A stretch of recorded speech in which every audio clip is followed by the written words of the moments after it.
ছাত্র জনতার আন্দোলনে রাজধানীর মোহাম্মদপুর রায়ের বাজার বুদ্ধিজীবী কবরস্থানে জুলাইয়ে ৮১টি ও আগস্ট মাসে ৩৪টি অজ্ঞাত মরদেহ দাফন করা হয়েছে বলে তথ্য সূত্রে জানা যায়। তার মধ্যে একটি লাশ হিন্দু সম্প্রদায়ের হওয়ায় সেটি হস্তান্তর করা হয় হিন্দু সম্প্রদায়ের কাছে।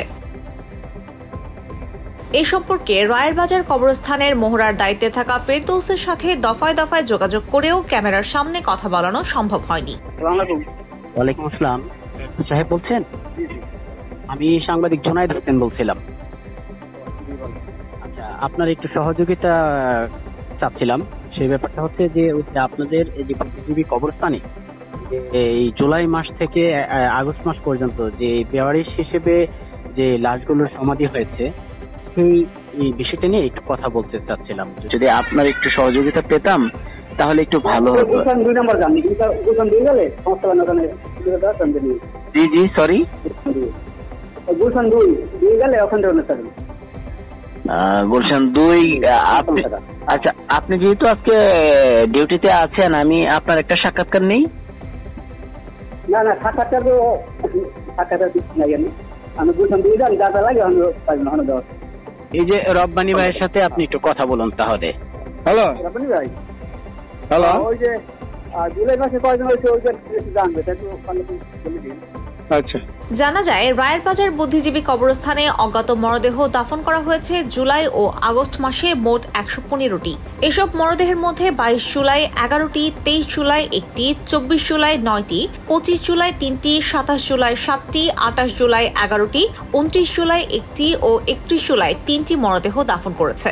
২২ জুলাই থেকে ৩১ জুলাই পর্যন্ত ৮ দিনে অজ্ঞাত মরদেহ দাফন করেছে প্রতিষ্ঠানটির পক্ষ থেকে মোট ৪৬টি এবং আগস্টে ৩৪টি।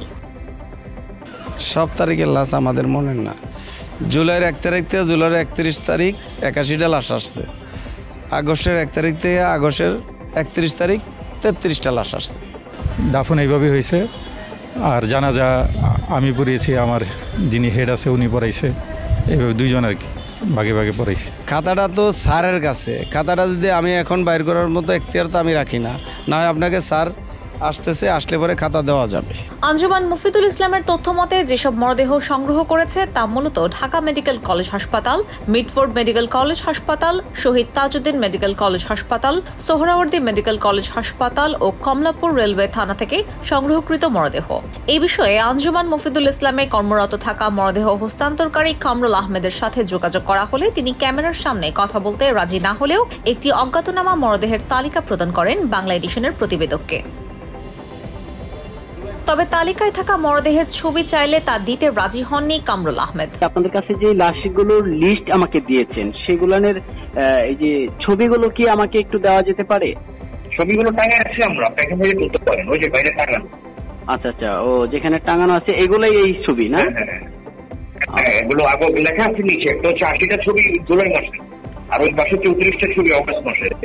আচ্ছা আচ্ছা আচ্ছা, ওখান থেকে নেওয়া যেতে পারে, কিন্তু আপনাদের কাছে সফট কপি পাওয়া যাবে না? না না, কোনো তথ্য নেই। মেডিকেল থেকে আমাদের কাছে শুধু লাশ ক্যারি করা, অর্থাৎ তারা আমাদের বুঝাই দিলে, পুলিশ অথবা মর্গ বুঝাই দিলে শুধু এটাকে ক্যারি করে কবরস্থানে নিয়ে যাওয়া আমাদের কাজ, আর বাদ বাকি আমাদের আর কোনো তথ্য নেওয়া দরকার পড়ে না।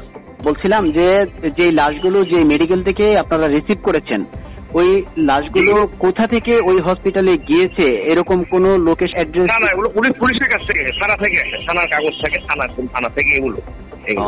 আচ্ছা আচ্ছা, ঠিক আছে, ধন্যবাদ। হ্যাঁ, এই সকল তথ্যের মধ্যে যদিও কতজন নারী ও পুরুষ ছিলেন এবং তাদের বয়স কেমন ছিল তা কোনো সুনির্দিষ্ট তথ্য পাওয়া যায়নি সংশ্লিষ্ট কর্তৃপক্ষের কারো কাছ থেকেই।